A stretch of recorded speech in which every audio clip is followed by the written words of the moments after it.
L'affrontement tant redouté a donc eu lieu ce samedi aux alentours de 15 h sur ce pont situé au Chavannes-en-Maurienne, tout près de l'autoroute A43. Les opposants au Lyon-Turin d'un côté et les gendarmes de l'autre s'échangent jets de pierre et gaz lacrymogène. Et très vite, la tension monte, car après ces premières heures, chaque groupe reste campé sur sa position.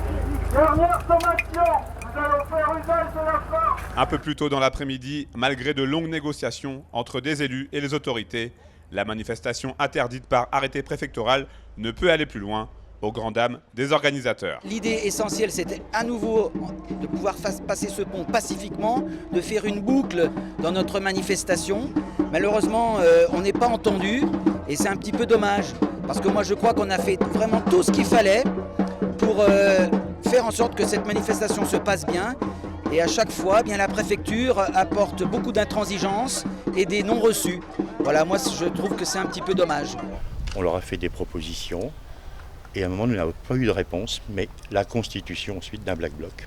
Donc vers 15 h, un groupe de radicaux s'est constitué en Black Bloc, environ 300 personnes. Et ils ont commencé à jeter des pierres et d'autres projectiles sur les unités de force mobile qui étaient en barrage sur le pont.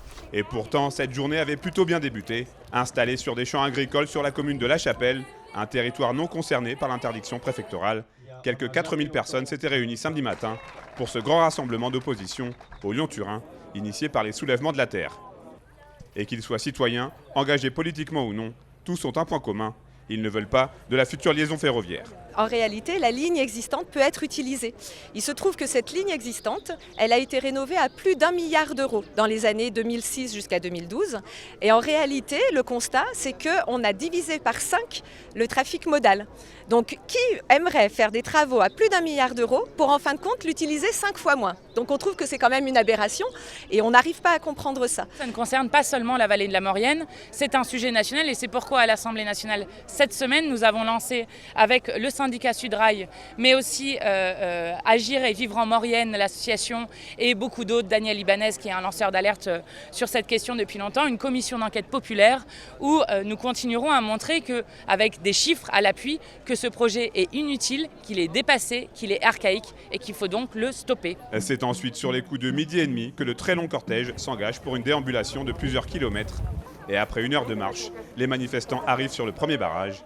La triste fin, on la connaît désormais, les affrontements, l'interruption de la circulation sur l'A43 après l'irruption de quelques opposants sur les voies et enfin un retour au calme en fin de journée.